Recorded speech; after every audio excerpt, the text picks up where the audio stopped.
the star of the show, so that's all right. I'm Andrew David, editor-at-large for Elemental, and I'm thrilled to welcome back to the stage Ed from Altecnic to give us the lowdown on HIUs. As you'll know, this is a CPD, so the good news from the technical point of view is it's all down to Ed now, and I'm going to let him take it away, and hopefully at some point I will reappear in vision and we'll take some questions. Please use the Q&A for the questions. Any chat will just be chat. So without further ado, over to you, Ed. Andrew, thank you very much, and good morning, everybody. Again, apologies for the technical delays we had. We've been sat in the green room for some time trying to resolve the issues, but we kind of got there. So apologies for that. But again, good morning, everybody, and welcome to this CPD hosted by Elemental alongside us at Altecnic. My name is Ed Morris, and I'm technical manager here at Altecnic. For those of you who don't know me, today we're going to look a little bit around sort of system design and a bit of efficiency. And using HIUs, but specifically electronic HIUs, where we can sort of benefit from aiding some of the efficiency through the systems there. So a little bit about us as an organisation. If you've never come across us before, Andrew, welcome. I can now see you on the screen. So we are part of the wider Clefty Group. Clefty is a third generation owned Italian-run, family-run business based in Italy. UK-wise, we turn over in and around £60 million. Just over 100 employees. We're based up in Stafford, just off Junction 14 and the M6, and just about to move next year into our new 18,500 square metre head offices. We've been going for about 35, 36 years now here in the UK. We serve 3 different sectors. So we deal with trade, which is our sort of the nationals, independents, merchants, buying groups, etc. OEM side of the business is where we talk with boiler manufacturers, cylinder manufacturers, heat pump manufacturers, bespoke OEM solutions, etc. Specification-wise, which is more where we talk about district heating, heat networks, where we deal with M&E contractors, housing associations, architects, specifiers, and consultants, etc. Some of the markets or some of the sectors that we serve, hydronic systems are hydronic systems. So we have valves which suit sort of every eventuality, really, whether it be multiple occupancy, industrial, commercial, healthcare, new build, etc. We have solutions for all of those. So that was a little bit about us as an organisation. As Andrew said, if anyone got any questions, please drop them into the Q&A section on the side. I will try and answer as best I can at the end of that. Pop in the chat, it gets a little bit disturbing, so not disturbing, but distracting. Sorry, is the word. So yeah, we can just drop them into the Q&A. That would be great. So a couple of things we covered today. It looks quite short, but it's a fairly lengthy presentation. But we're going to look at some of the energy and design considerations. So when you are looking at district heating or heat networks, what considerations should we take? Some of the guidance that we have in the network, in the solution networks, some of the product solutions. So what the different offerings, what have you got to consider when you are looking at district heating, heat interface units, what do we need to look at, and some of the regulations that we are starting to see more of now. It's been a bit of a wild west for some time, but we're starting to see a bit more regulation around it now. So we'll cover those off as well as we go. So energy design considerations are really important things. We're talking more and more now about energy efficiency. And that starts with design, really, and where we go with it. So that's what we're going to take a look at first. And for anybody who may be unsure as to where we are with what is district heating, but district heating basically is a large-scale low-temperature hot water flow return system on a larger scale than what you've probably seen in a domestic property. Now, these connect multiple dwellings, buildings, apartments, healthcares, universities, all that sort of stuff. Anywhere where you need heat or hot water, you can connect it to a district heating. It provides heating, hot water, and dwellings with heat and hot water, and we use what we call as a heat interface unit as a facilitator. So the HIU, or the heat interface unit, between the district heating and the apartment or the tenant. That's the sort of transition point. Some design benefits is that they're independent of energy source, so they're ideal for central gas or oil-fired boilers, CHP units, solar energy. Heat pumps now, I saw a comment before about using geothermal heat pumps. It is coming. We're starting to see more and more about it. Things we need to consider is things like low return temperatures. Different kind of systems or designs need different kind of temperatures, but we're looking for that big delta, those low return temperatures. But one of the benefits is there's no hot water storage tanks. So traditionally where we've stored, 150, 200, 250 litres of water in an apartment, for heating it up and over energizing it, we can give you instantaneous hot water supply. But also there's minimising risk of things like bacterial growth, so things like Legionella, Pseudomonas, all those sorts of things can be taken care of when using HIUs. And again, we said there's no need to overheat your water. We can be quite guilty of storing water, overheating it, and then it comes at low efficiency and high cost. So those are some of the things that we can start to consider in there. So heat interface units, for anybody who don't know them, in what they do, as I say, they are the interface between the district heating and the tenant. Some of the installation benefits. You've only got 3 rising pipes. That's district heating flow, district heating return, and your cold water supply. They're very simple, or fairly simple to commission. Some of it can be pre-commissioned before sent to site. A lot of it is just setting sort of comfort settings. There's no flues, so traditionally where you have a gas boiler, you have to drill holes in the wall to get the flues out, etc.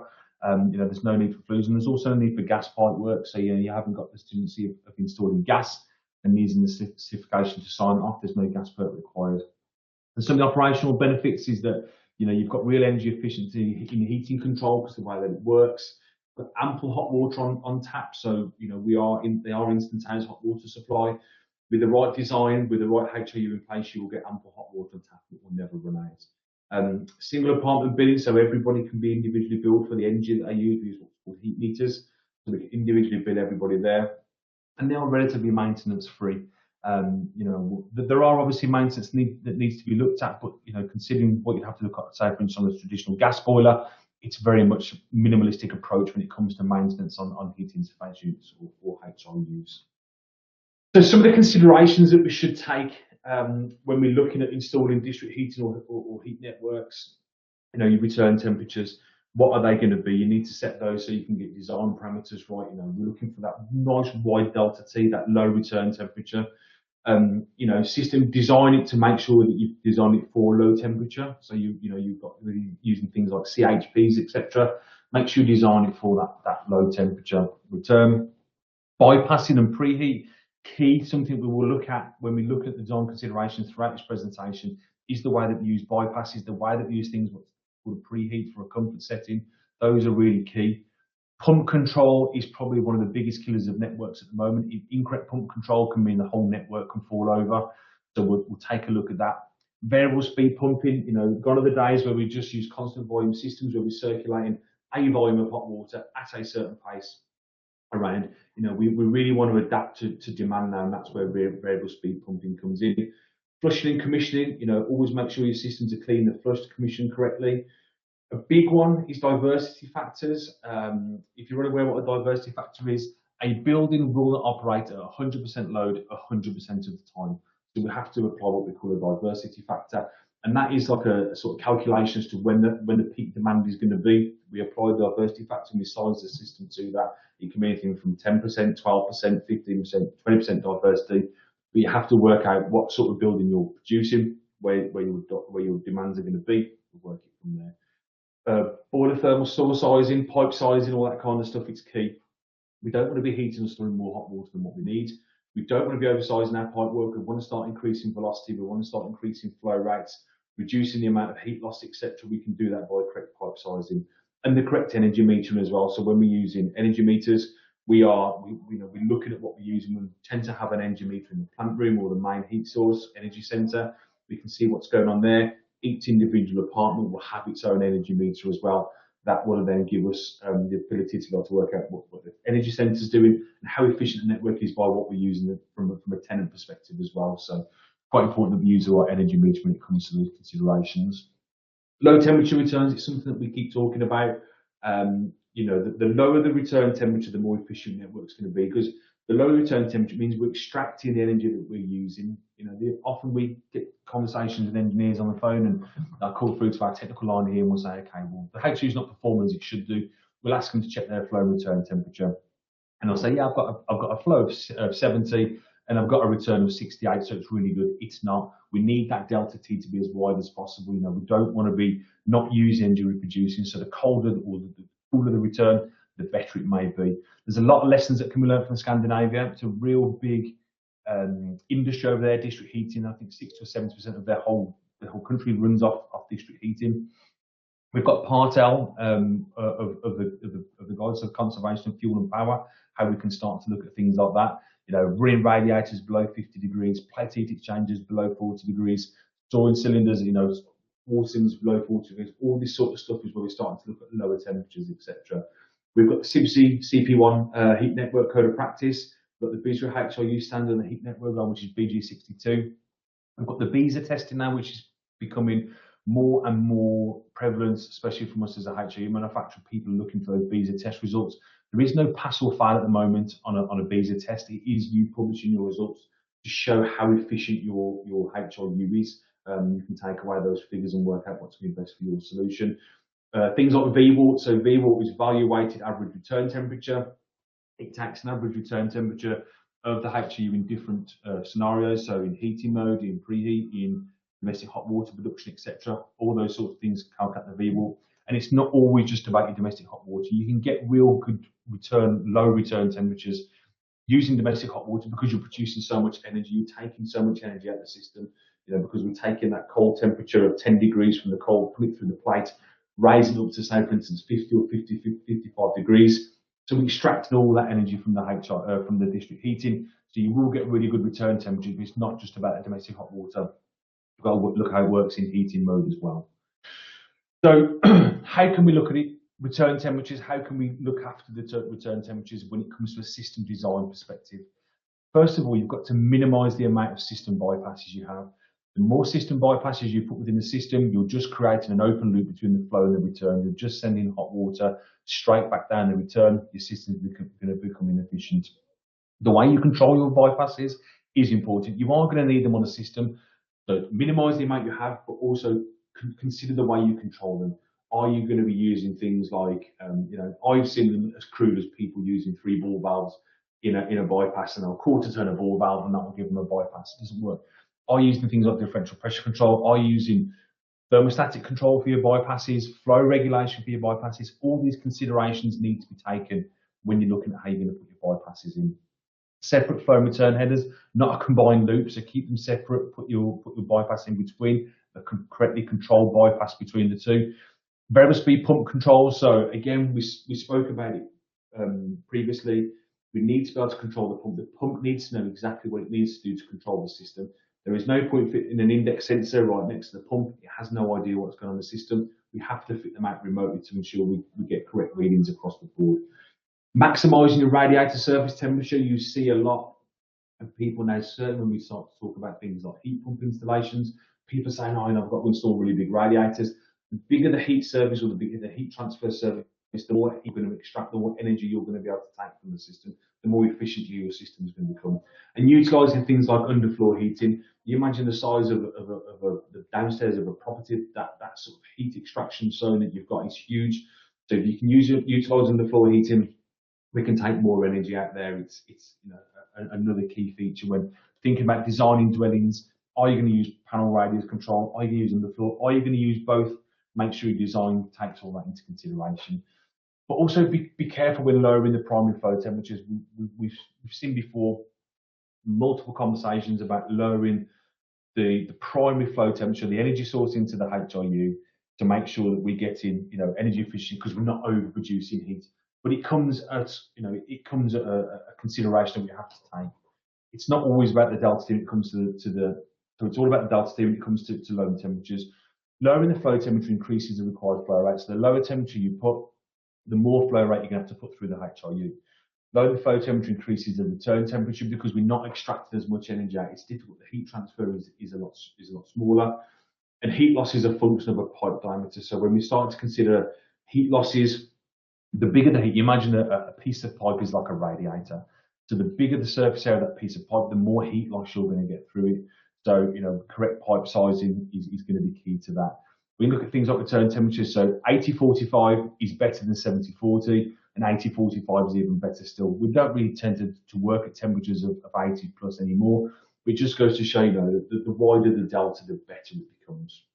A 22 mil pipe loss, pipe loses significantly more than a 15 mil pipe. Again, you treat a pipe like a radiator. The smaller the pipe, the less heat loss you're going to get. So it's really key that we think about the pipe sizing. Lowering the flow temperature reduces the HIU, domestic hot water output. Treat, HIU, whatever you fuel you put into it is what you're going to get out of it. If you're going to start, you want to lower your flow temperature from the network down to 55 degrees, you're not going to get 55 degrees out of the tap. There has to be some kind of comparison. You can't have your cake and eat it. There's going to be some form of performance, performance that's going to be taken into account when you start lowering the temperatures. Correct diversity in sizing, ensure that you're not oversizing the system, you're not undersizing it, work out exactly what you need. It's difficult because all buildings are different. The occupancy levels are different, whether it's student accommodation, whether it's private housing, social housing, office blocks, everything's different. So you've got to apply the correct diversity. Ensure the energy centre hydraulic connections favour the renewable sources, ensure they see the lowest return temperatures. So, if you are starting to look at, I saw a comment before the webinar started about using things again like geothermal, heat pumps, etc. Yes, absolutely, we can do that. You just have to design it into the system at the start. And you have things like heat pumps. They look for a much smaller delta, so they might work off a 5 or 10 degree delta back to the heat pump. Whereas district heating looking for sort of 30, 40, 50 degree deltas. Then you have to start thinking about design, about putting buffers and storage, all that kind of stuff in. So you just have to think about how it's coming through when you look at the design stage. Return temperatures, we keep talking about it, but it's key to the system. But how can the HIU assist? It's very much a power versus delta T, so your plate dimensions are key. The bigger the plate heat exchange, the more energy you're going to be able to extract from the system. You can start to look at things like domestic hot water production. You can get your return temperatures below 25 degrees. I know it sounds daft, but you can generally, if you're raising 10 degree temperature up to 55, all the energy you're extracting from that primary network is being used. So we're sending nice cool temperatures of sub 25 degrees back to the system. Heating temperature, flow compensation. So you start to look at how we're doing it, where we're looking for compensate on flow, etc. Things like return temperature limitation, so RTL, so the HIU, electronic HIUs, you can set the return temperature back to the network. So if you've designed a system to work off a 40 degree or 35 degree return temperature, you can set the HIU to take that 30 or 35, 40 degree temperature back. It will have to compensate somewhere else. So we'll have to, with the changes the flow rate or the power that's going to the HIU, but you can control the return temperatures using RTL. Intelligent domestic hot water bypass. What we mean by that is the keep warm function. It's a comfort setting. I won't dwell on it too much now because we'll do a lot. There's a couple of slides in a bit that talks about the comfort settings or the preheat. So we'll look at that. High efficiency heating pumps. Gone are the days where a heating pump would just come on and circulate water. We're now starting to use the high efficiency pumps. They are variable speed. They'll adapt to exactly what you need to do. Electronic control and fast-acting motor-driven control valves. We're not relying on a thermostatic or a mechanical valve to start to open and close, which can sometimes be a little bit of a longer duration of time. With electronic valves, we can put them into boost mode. They can open, they can modulate. So we start to get a real fast action when we start to call for things like hot water or central heating, etc. And a couple of examples there on how return temperature limitation can start to help. So you can set return temperature limitation. You can adjust the flow rates, the kilowatt power of the HIU, etc. There's plenty of examples of that on the heat network guide, I think, which Georgia has shared on the side of this presentation. So what can be achieved? What return temperature can be achieved? You can see here a graph, albeit from 2016, 2017, not much has changed with regards to what we're achieving. As you can see, we get that steady temperature, anything between 20 and 35 degrees, depending on the season, depending on demand of the network, etc. But we can see that coming through. So we can achieve a nice steady medium. There are peaks and troughs in there, different times of day, different demands. We can see how it tracks across. So we are trying to keep that return temperature as stable as possible. And looking at it from a seasonal perspective, there are going to be slight differences depending on the use of the network. As we stated before, increased amounts of domestic hot water production will give you a greater delta T or a wider delta T. But again, it's seasonal. But it does kind of average itself out. You can see in summer, you get that 28 degrees, but obviously the systems are used differently in the summer. And with regards to the winter and stuff, there's more demand with heating, etc. Seasonal averages, but they are sort of similar, there or thereabouts where we need to be. So just a bit of a sort of oversight there where we are. We spoke about bypasses in the system. They are key when it comes to design, when it comes to efficiency. Your bypass control is key to where we need to be. There's different kinds of bypasses within the system. First of all, you've got your flushing bypass. So when a system is new, when it's put online, you should never flush through the HIU because of some of the components that sit within there. They need to be protected. So we fit what's called a flushing bypass onto the HIU. You open it up, you flush through. You're not putting in the nasty stuff HIU. System bypasses, so deadhead, so your pump's not always turning against the deadhead. It's really key that we get these correct. We put them in the right places and we use the correct type of methodology. Again, a quarter turn ball valve or gate valve is not a system bypass. It's uncontrolled. All you're doing is always going to be sending, your hot water straight back down the return. You're going to make your efficiency network start to fall over. Using things like differential pressure control valves, using things like temperature control valves, all this goes in aid to help the system. Even things like bypasses with flow control, so you can set exactly the flow rate you need through the bypass. All this should be taken into account. And thirdly is the preheat.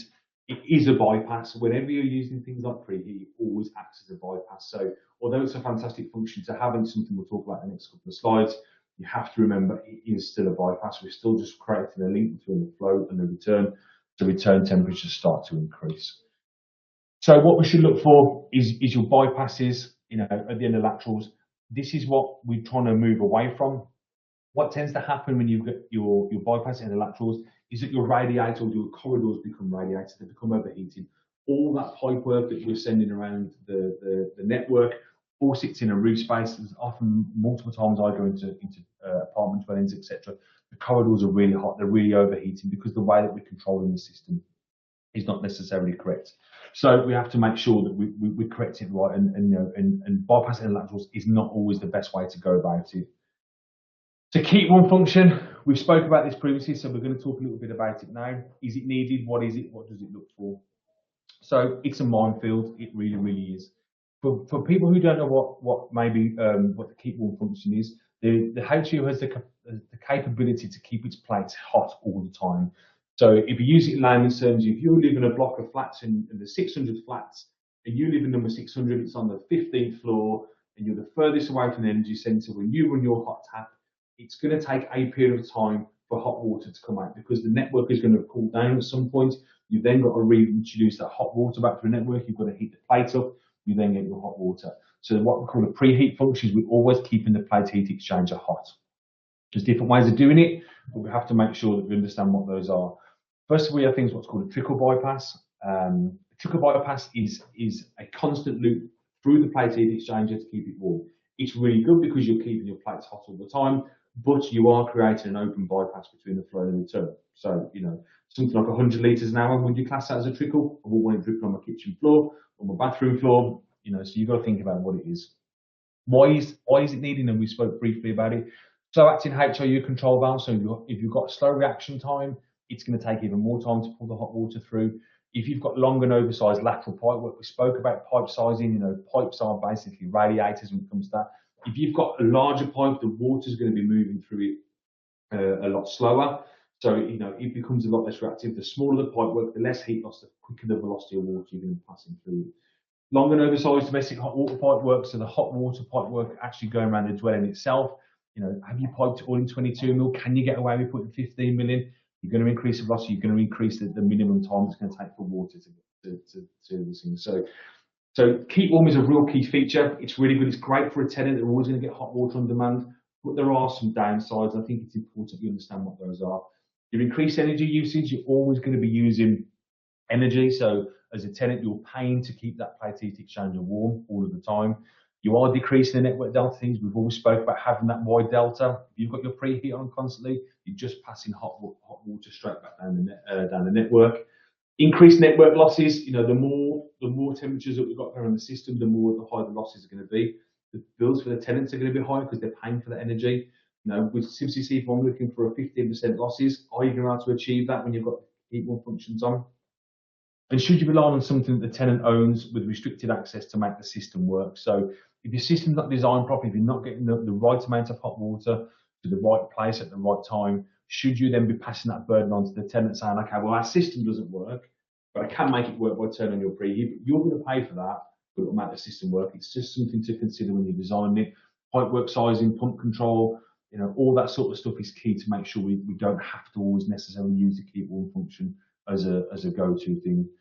Now, there's 3 different types of keep warm function. This is pointed out in CIBSE CP1. A, we state keep bypasses to a minimum. Please remember that keep warm is a bypass. So if you've got your system controlled nice, you've got a nice difference pressure control bypass at the top of your riser. You control it that way. You then got to look at how you're doing this. Don't let it fall over by doing the wrong thing. So poor is a trickle bypass. A trickle bypass is constantly open. It's a very small orifice or a capillary part which sits between the flow and the return. Hot water constantly trickles through. Your plate's always hot, but you cannot turn it off. You can't control it. It's extremely wasteful, high return temperatures, small delta T's, all that kind of stuff.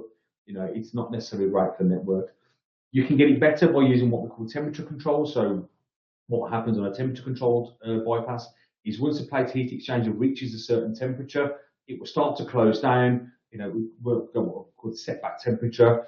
It can give you reasonable results, but still got no control over prime return temperature, cannot be switched off if required. So although it modulates and regulates, yes, it's better than having a constant open bypass, but you are still got no control and you can't switch it off. The best is what the CP1 call for is temperature and time controlled or configurable version. This utilises the benefits of setback temperature control, but also ensures specific return temperature not exceeded, and it can be switched off or configured in a similar way to setting heating time. So what we mean by this is if you've got a configurable preheat function, which electronic HIUs can have, is that you can set your preheat to come on, say for instance, at 6 o'clock in the morning. You're going to have a shower at 7.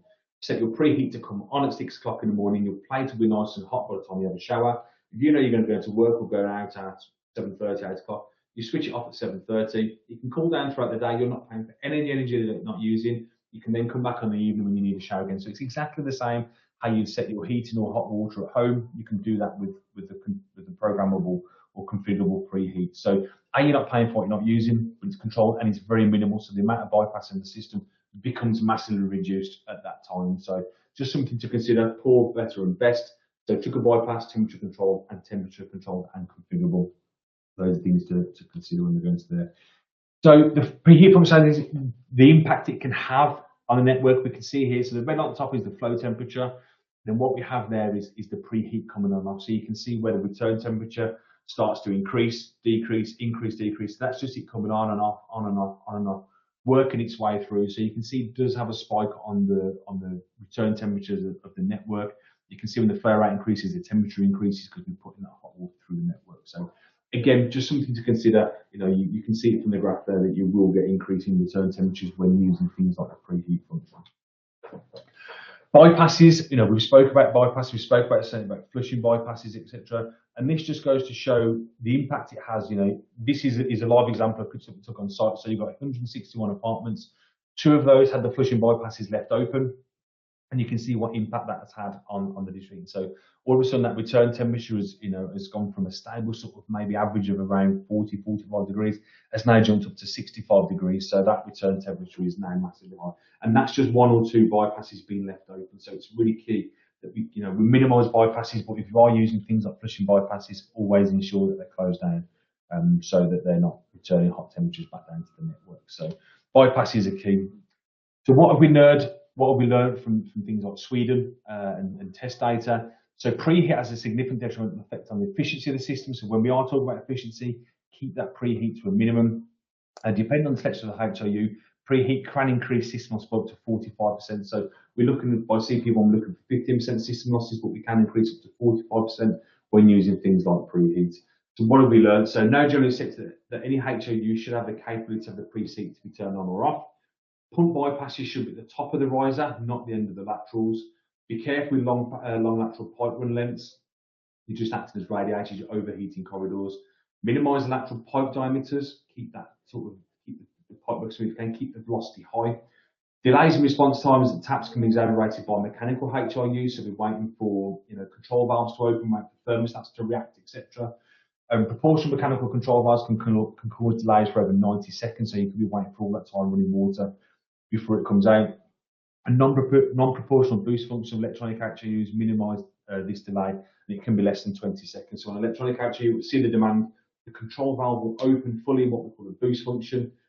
So we fully open, get the plate heat, then it will start to regulate itself down, it will start to pulse down to control it. So we do have that capability to increase the time. So you're not using the erroneous use of water, so you're not wasting water running through. We also keep your network tied over as best we can. So we talk about pipework layout and the best ways to achieve it. So we'll talk about this 15% network losses or less. So shared risers is always the best way to go about it. If we look at these two examples on the left, on the right hand side. By doing this, you get reduced response times if you've got single risers, reduced heat network losses, reduced reliance on preheat, and the less likelihood of corridor overheating. So what we're looking at here is increase the amount of risers we have, but decrease the amount of lateral pipework you have. So if you have the option when you're at your design stage to run 2 vertical risers of a building, then have very short lateral lengths to apartments, that's the most efficient way of doing it. If you look at the right hand side where you have a single riser, then we're going across the distribution. All those lateral ends again are becoming radiators, you're overheating corridors. So shared risers, minimal horizontal distribution is always going to be the best way to do it. You're going to reduce overheating, you're going to reduce the response time, you're going to reduce your likelihood that you're going to need things like preheat. Internal pipework layouts, again, efficiency, design, it should be taken into consideration.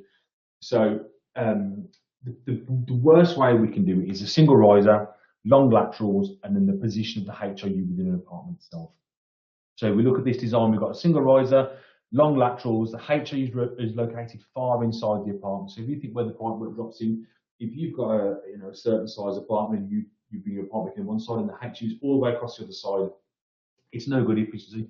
Just dragging pipework and water around that you don't need to. You're going to increase the response times. You're going to start overheating corridors again. You can have a huge reliance on preheat because as everything starts to cool down, it's going to take more time for it to start to heat up. So that's probably a poor example on a layout, single riser, long laterals, HIUs in the wrong position. If we start now to look at a better way of doing it, so we're mid design stage, still using a single riser, but we've now got shorter laterals because we've changed the position of the HIU.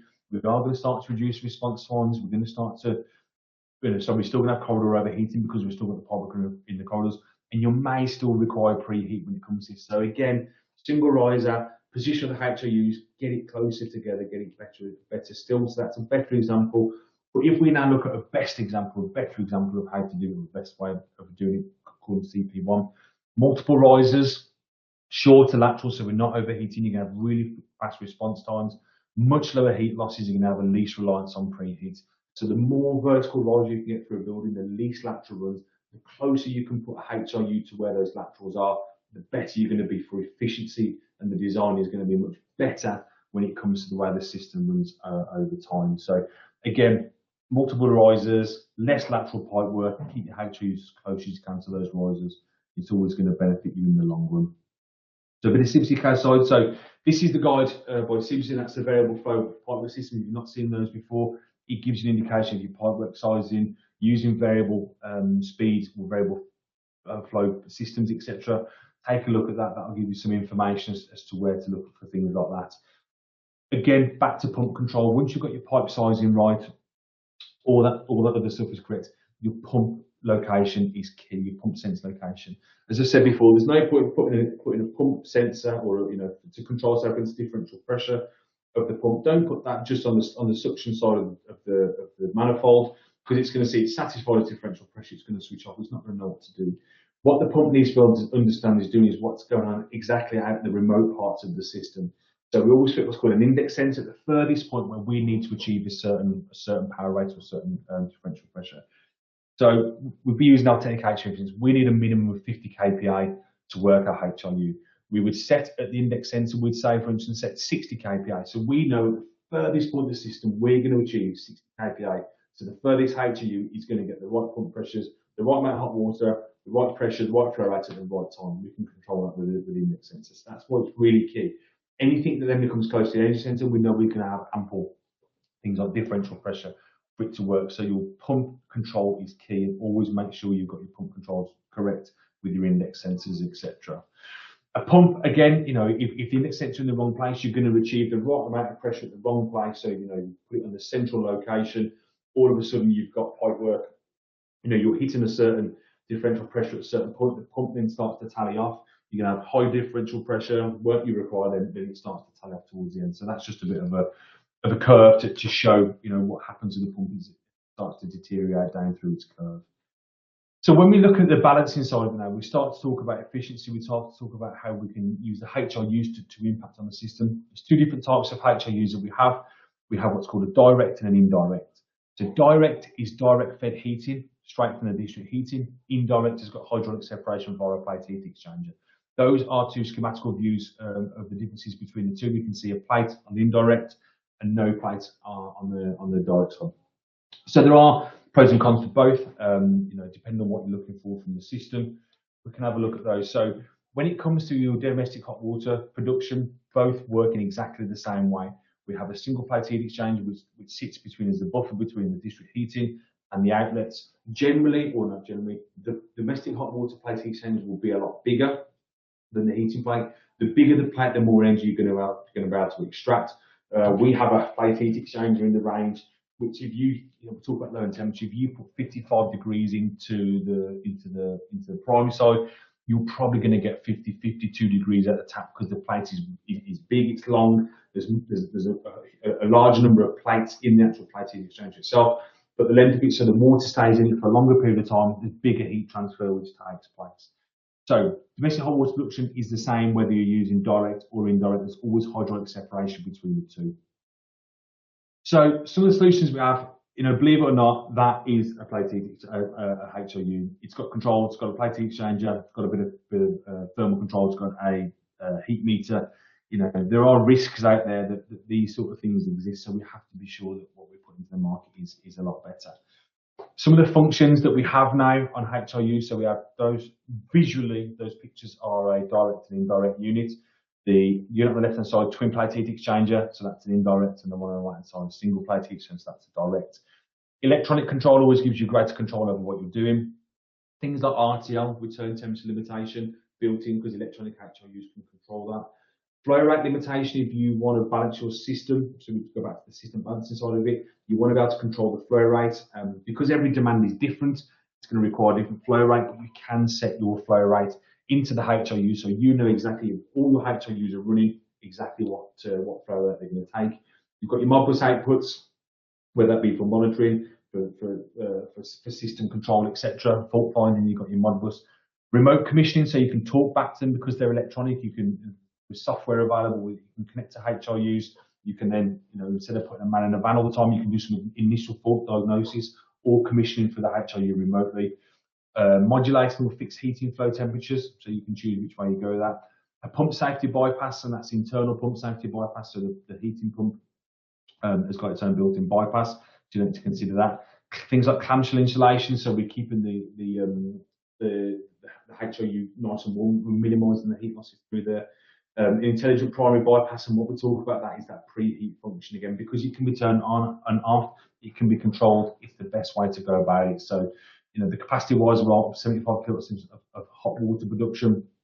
So when it comes to the product solutions, those are the sorts of things that we have in when it comes to electronic HIUs. Direct heating. So we spoke about before about the difference between direct and indirect. If you look at direct heating, we see here we've got the plate heat exchanger, which is obviously for the heating, for the hot water side of things. But the heating is direct fed from the network. So primary flow rates, flow returns into the HIU. We then just send it straight out to the network. They are good. You know, you get less heat loss because there's no plate heat exchanger for the transfer. You can cause issues with the network if a system is imbalanced, as a secondary system. It can create problems with regards to return temperatures, etc. And of course, you don't have that hydraulic separation or that hydraulic protection between the two if you're using a direct unit. Indirect, again, you know, we bring the primary flows in. This time, we've just got that hydraulic separation between the two. So you've got the plate heat exchanger for the central heating, you've got the plate heat exchanger for the hot water, and we have to make sure that we're doing it that way around it when we're doing things like that. So again, you know, we've just got that comfort of that hydraulic separation between the two when using an indirect tank. So some of the critical features, low return temperatures, focus and efficiency. That's what we really want to key. You know, we really want to focus on those on the efficiency. So you've got the primary, you can control the primary side of it. So you've got things like RTL, you've got things like primary flow limitation. You then got the secondary sides, you've got domestic hot water, you've got your heating, you've got your preheat, you can control the efficiency of the network through there. Stability of the domestic hot water output and temperature. So because we use electronic control valves, because they modulate, we get stability of control. So if you're looking for a set temperature of 50 degrees at the tap, electronic HIUs can modulate to make sure we get that.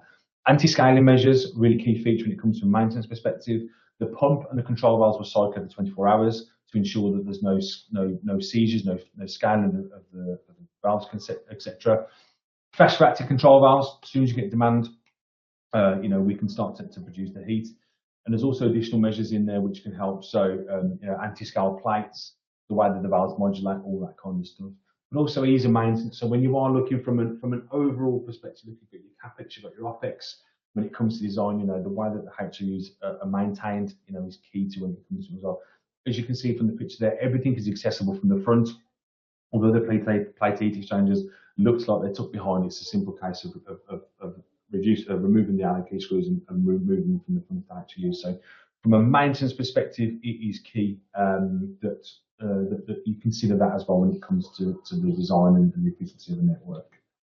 Bypassing, so we spoke about flushing, system flushing bypasses. This is what the flushing bypass looks like. Again, installed under the HIU. Before the control valves, the amount of time I see, isolation valves, the amount of time I see isolation valve, then flushing bypass doesn't work. We need to be able to isolate the HIU, send anything around the system but not needed with the flushing bypass, so we can see where they're installed inside the primary side of the network, and we create that bypass between the two. Always imperative as well when it comes to design efficiency, you shut them off. They're just going to send hot water return temperatures back down the return, but also they starve the HIU differential pressure. We need that pumping pressure through the plate heat exchangers to get efficiency, to get heat transfer. If those are open, the differential pressure just passes back down the return and it kills the HIU. So reliability wise, when and where does it occur? Almost always is on the secondary side of the domestic plate. Too high domestic hot water temperatures above 6 degrees, slow reaction times for mechanical control valves, relying on conduction of heat, all those sorts of things. So how can electronic HIUs solve that? So HIU limits the domestic hot water temperature set points to 60 degrees and below, so you can physically set what it needs to be via a digital controller, so you can read what's going on. You're utilising fast-acting electronic control valves and motor-driven control valves. So they are fast. There's no delay in response time. As soon as the demand, they'll open in boost function, get the flow rate coming through, then they'll start to back off. And a domestic circuit flow switch, so when you're only creating heat when you create demand. So as soon as you turn it on, electronic control, turbine spins up, flow switch comes on, starts the sequence of hot water production. So that's what we're looking at when it comes to the electronic control. Just everything's a little bit quicker.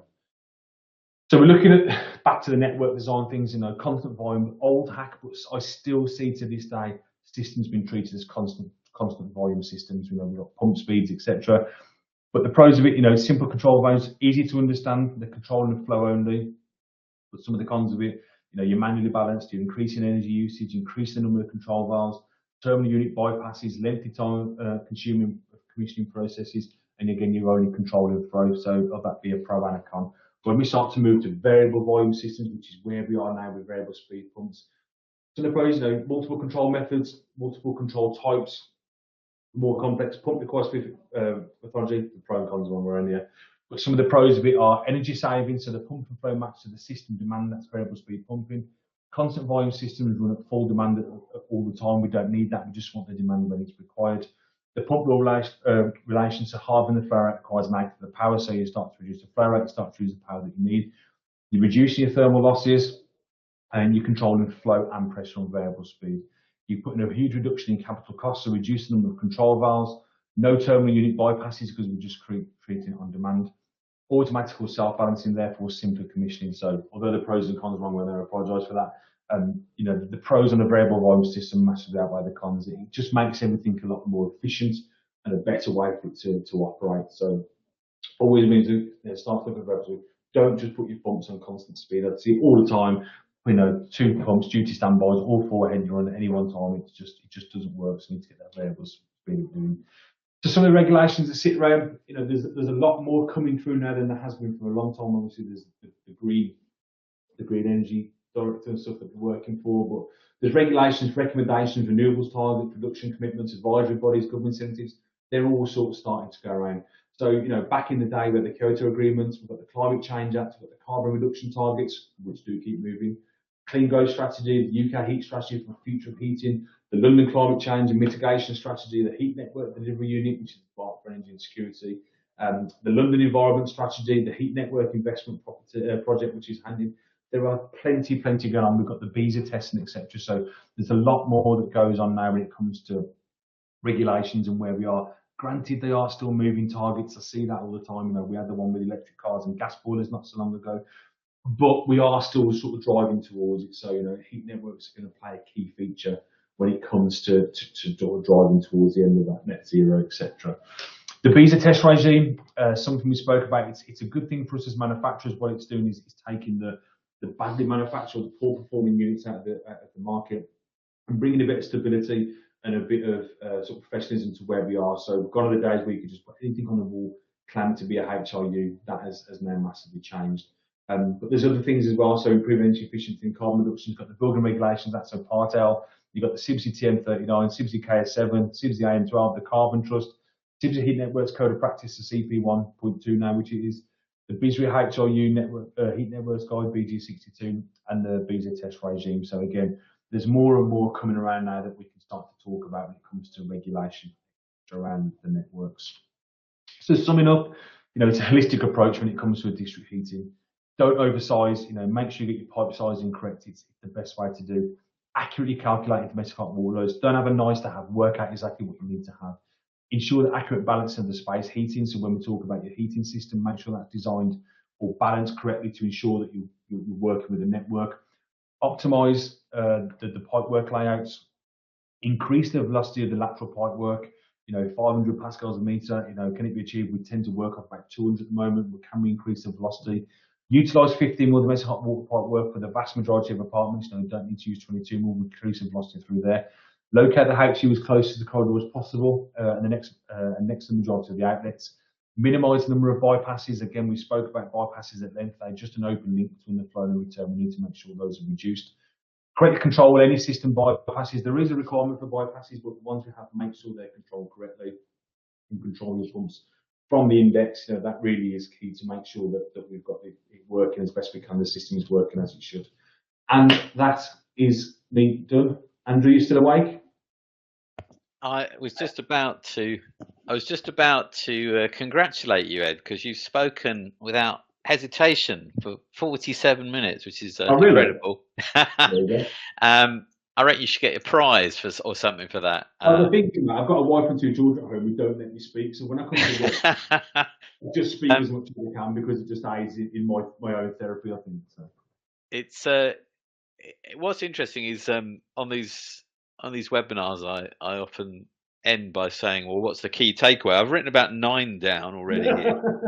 It's quite in depth, isn't it, this one? And it's only an overview as well, you know, it's only sort of recommendations and things to consider more than, you know, when you go into the mathematical depths of it. So but it's important I think it's important to, you know, to have these deep dives, because, you know, we're on the 3rd day now of Heat Network webinars, and if there's one thing that is clear, you know, this is an area which is just going to grow and grow.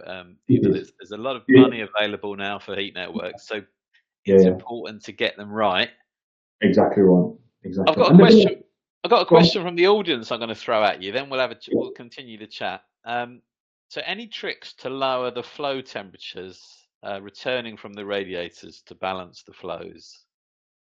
Yeah, I mean, the key to radiators and balancing radiators is again, it's no different to how a HIU works on network. We want to extract as much energy as we can from the network.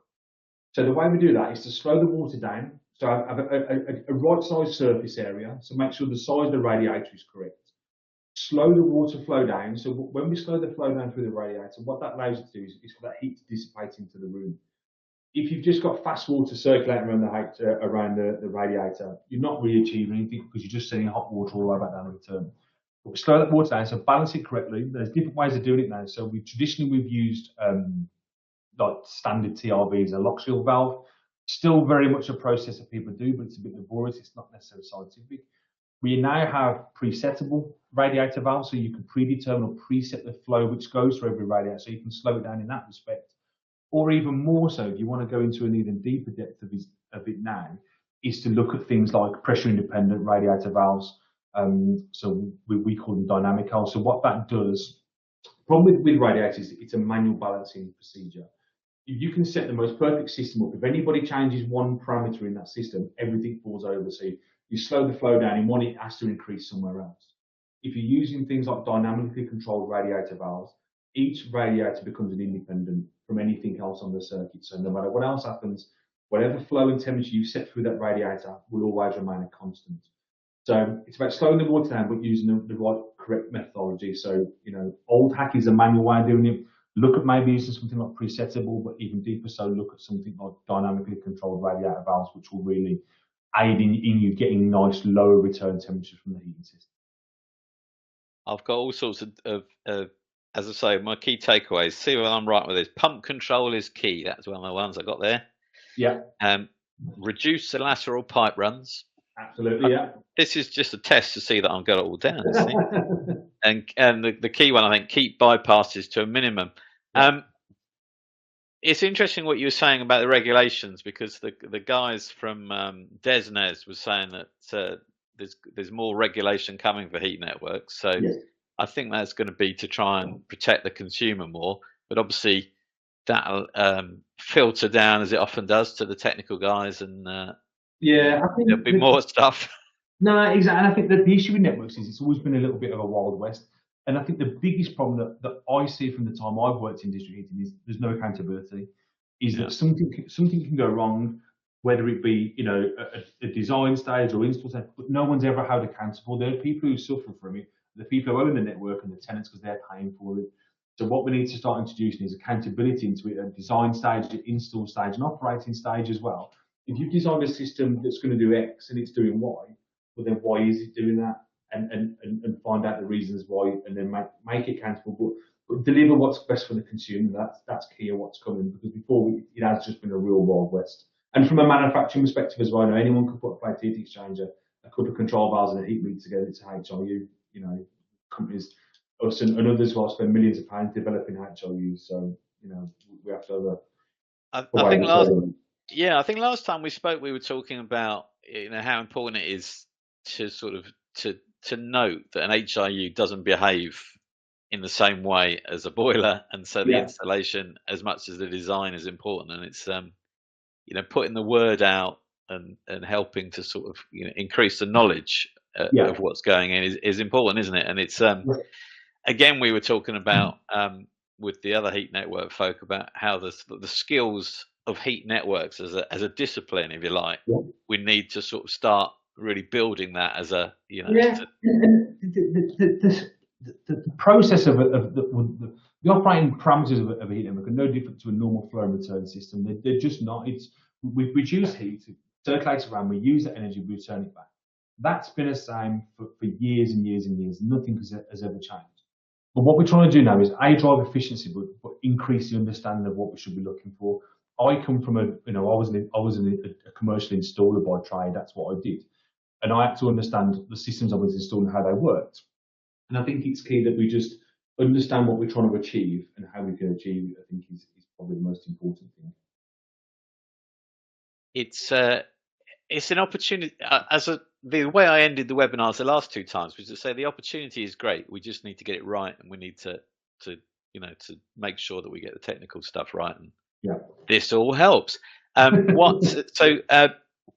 Thanks very much for the 45. You'd be good on one of these panel games, Ed, I think, for talking about hesitation. I think it'd be great.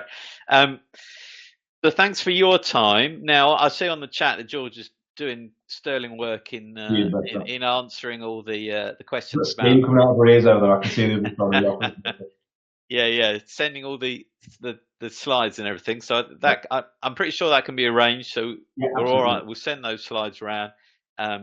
Reference the question about the previous webinars.